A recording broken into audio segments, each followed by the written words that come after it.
পেঁয়াজ রসুন আলু এখন যে ঘরে চাষ করা যায় এবং জানালার মধ্যে, সেটা আজকে আপনাদের দেখাবো।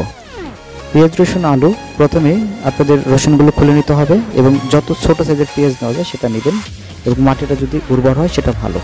এটা আমরা করব জানালার পাশে এবং লাগানোর পরে এমন হবে চেহারা। এই ভিডিওটি আগেরই দেওয়া আছে, আপনারা লিঙ্ক থেকে। Welcome to my channel just to নোর।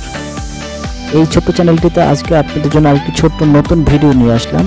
আপনারা আজকে ভিডিওটি উপভোগ করবেন। যারা এই চ্যানেলটিতে নতুন আছেন অবশ্যই সাবস্ক্রাইব করে সঙ্গে থাকবেন, যারা করেছেন তাদেরকে ধন্যবাদ জানাচ্ছি। পেঁয়াজ রসুন চাষের যে ভিডিওটি আমরা করেছিলাম সেটি এখন অনেক দিন পরে, শীতকাল চলে গেল, তো এটা বড় হয়ে গেছে। এখন এটা আমি হারভেস্ট করব বা এটা আমি সংগ্রহ করব, দেখব কতটুকু হলো, কেমন হলো।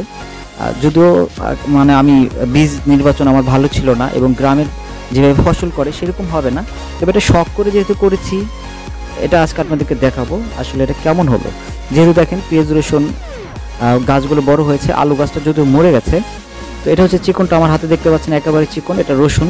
কিন্তু আমি গ্রামে কৃষি মাঠে যে রসুন দেখেছি সেটা কিন্তু পাতা আরও চওড়া থাকে, ট্রায়াঙ্গেল শেপের থাকে, আর পেঁয়াজের পাতা হচ্ছে গোল টাইপের থাকে। তো যেখানে অল্প জায়গা এবং শহরের মাটি কিন্তু বেশ শক্ত, লাল মাটিতে করেছি, এজন্য ফসল খুব আশানুরূপ হয়নি। পেঁয়াজটা আমি ভেবেছিলাম অনেক বড় হয়েছে, কিন্তু না, যতটুকু লাগিয়েছি এটা প্রায় ততটুকুই রয়ে গেছে। তো আমার হাতে যে যন্ত্রটা দেখতে পাচ্ছেন এটা হচ্ছে এক ধরনের ওয়াশার বা স্ক্রু বা চাতকির মতো যেটা থাকে, সেই ওয়াশা আমি কলমে গরম করে একটা টুল বানিয়েছি। এটা অনেকটা কোদালের মতো কাজ করে। এটা আমি পেঁয়াজ ওঠানোর জন্য এই টুলটা ব্যবহার করছি।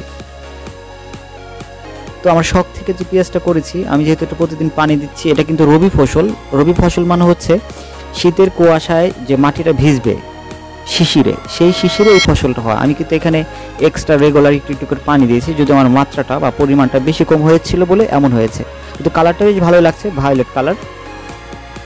তো এই আমি পেঁয়াজ পেলাম, এই পেঁয়াজটা আমি করেছি জানালার মধ্যে 2 লিটার বোতলের প্রায় অর্ধেক অংশে, যেন এটার শিকড়ে মানে শিকড়টা যেন গভীরে পৌঁছাতে পারে। তো এই হচ্ছে পেঁয়াজ আমার প্রায় 1.5 ফুট বা 20 ইঞ্চি টাইপের আমার এই গাছটা লম্বা হয়েছিল। তো আমি এই পেঁয়াজটা সংগ্রহ করছি, একটা পেঁয়াজে হয়েছে। এর আগে আমি কিন্তু করেছিলাম আলু চাষ করেছিলাম, সেই আলুটা আঙ্গুরের মতো একটা আলু হয়েছিল, আমি পূর্বে বলেছি। সেই ভিডিওগুলো আমরা পেছন থেকে একটু দেখে নেবেন এবং আমি এই যে আগের যে ভিডিওটা পেঁয়াজ রোপণের, সেটা আমি ডেসক্রিপশনে আপনাদের লিঙ্কটা দিয়ে দেবো, আপনারা একটু দেখে নেবেন। তো পেঁয়াজ হয়েছে, এখন আমি এই যে জায়গাটা খালি হলো, এই এটা নিয়ম হচ্ছে ফসল চাষের পরে সেই মাটিটা কিছুদিন ফেলে রাখতে হয়, যেন এখানে আবার উর্বর ক্ষমতা, যে মাটিতে যে রাসায়নিক উপাদানগুলো আছে সেগুলো যেন বৃদ্ধি পায়, তাতে পুনরায় আবার নতুন ফসল করলে ভালো হয়। তো আমি এখানে রসুন এখনও আমি পাইনি, রসুন হতে একটু সময় লাগে, সেজন্য আমি গাছটা আবার লাগিয়ে রাখছি। যদিও এটা গ্রামের মতো হবে না, কৃষি ক্ষেতের মতো হবে না। এখন একেবারে খুব সুন্দর একটা ভায়োলেট কালারের আমি পেঁয়াজ পেয়েছি, যেটা বাজারে খুব সচরাচর দেখতে পাওয়া যায় না। আমি এই পেঁয়াজটা কেটে দেখাবো এর ভেতরে কেমন হয়েছে। আমি পেঁয়াজটা কাটছি, প্রথমে 2 ভাগ করলাম। দেখুন বেগুনের মধ্যে খুবই চটচটে তাজা, এটা কিন্তু উইদাউট রাসায়নিক সার ছাড়া তৈরি হয়েছে এবং এটা যখন আমি নাকের কাছে নিই এটা খুব তীব্র ঝাঁঝালো হয়। আপনারা জানেন দেশি পেঁয়াজ সবসময় ঝাঁঝালো হয়। ভিডিও দেখার জন্য ধন্যবাদ, ভালো থাকবেন।